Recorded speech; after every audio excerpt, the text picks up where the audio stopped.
اپنا معاملہ رب کریم کے ساتھ، ہماری سوچیں کس طرح کی ہیں، ہمارے اندر ماحول کس طرح کا ہے، وہ چونکہ دلوں کے حال جانتا ہے. اور نبی پاک صلی اللہ علیہ وسلم نے فرمایا نہ تمہاری جیبیں دیکھتا ہے نہ تمہارے چہرے دیکھتا ہے، وہ تو جب دیکھتا ہے تمہارا دل دیکھتا ہے. اس کی کیفیت کیا ہے؟ حضرت انس بن مالک رضی اللہ تعالیٰ عنہ فرماتے ہیں، اس حدیث کو یاد رکھیے گا، حافظ منذری نے ترغیب و ترہیب میں لکھی ہے. فرماتے ہیں کہ حضرت انس بن مالک رضی اللہ تعالیٰ عنہ فرمانے لگے کہ ایک حضور کے ایک غلام، ایک صحابی بیمار تھے. تو حضور نے فرمایا انس چلو تیمارداری کرتے ہیں. کہتے ہیں حضور کے ساتھ گئے، نبی پاک صلی اللہ علیہ وسلم پہنچے. جب ہم نے اس شخص کو دیکھا تو حضرت انس کہتے ہیں ہم پریشان ہو گئے، کیونکہ ہم نے اسے بڑا صحت مند دیکھا تھا، وہ کمزور ہو گیا، وجود پر بہت سارا گوشت دیکھا تھا. اب ہم دیکھ رہے ہیں کہ وہ ہڈیاں ہی ہڈیاں رہ گئی ہیں، چہرہ بڑا بارونق تھا، اب کمزوری ہو گئی.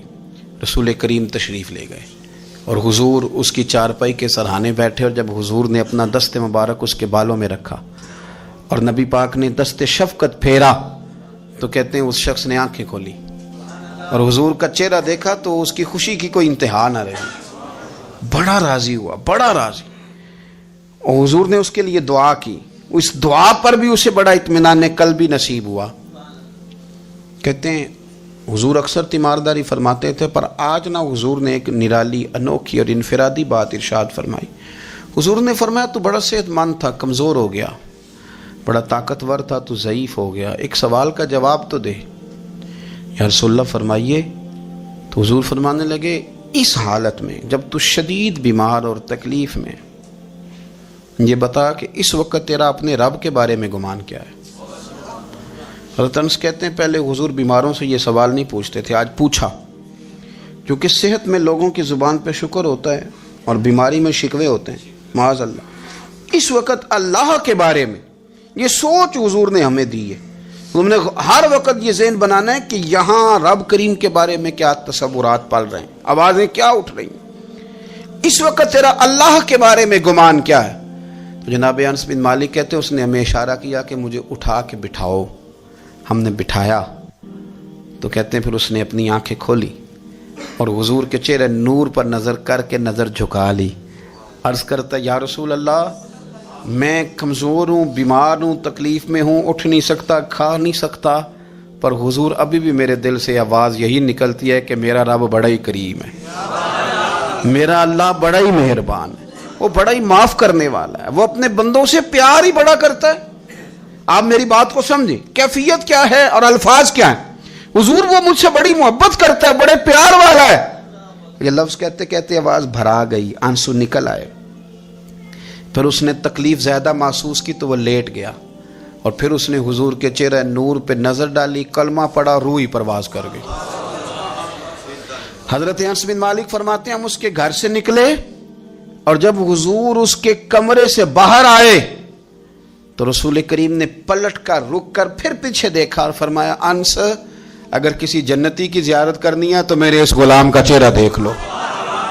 اس لیے کہ جن لوگوں کے نظریات رب کریم کے بارے میں اس طرح کے ہوں پھر ان کے خاتمے خیر کے ہوتے ہیں، پھر اللہ ان کے لیے جنت کے فیصلے فرماتا ہے. اپنے افکار میں، نظریات میں، سوچوں میں کوئی ضروری نہیں ہے کہ ہم لوگوں کو دو لفظ کہہ کے مطمئن کر لیں تو ہم خود ضمیر کے قیدی بن کے زندگی گزار دیں. یہ معاملہ ٹھیک نہیں، یہ صحیح نہیں چلتا. آپ اپنی قلبی واردات پر، قلبی خیالات اور تصورات پر کڑی نگرانی رکھیں گے. آپ دیکھیں گے کہ کہاں یہ مجھے خرابی کی طرف لے کر کے جا رہا ہے، کہاں یہ بدگمانیاں پیدا کر رہا ہے، کہاں یہ خرابیاں لا رہا ہے. یہ سختی پیدا کر دے گا، نفرتوں کو، لالچ کو، حسد کو، عداوت کو یہ بڑھا دے گا. آپ اپنے معاملات پر اپنے دل کو ہمیشہ حاضر رکھیں. اللہ اپنے محبوب کا صدقہ فضل کرے، وہ مقلب القلوب ہے تو وہ ہمارے دلوں کو اپنی طرف پھیر دے. آخر دعوانا ان الحمدللہ رب العالمین. میں مدینے چلا، میں مدینے چلا، میں مدینے چلا، میں مدینے چلا، میں مدینے چلا، میں مدینے چلا، میں مدینے چلا، میں مدینے چلا، پھر کرم ہو گیا میں مدینے چلا، پھر کرم ہو گیا میں مدینے چلا، میں مدینے چلا میں مدینے چلا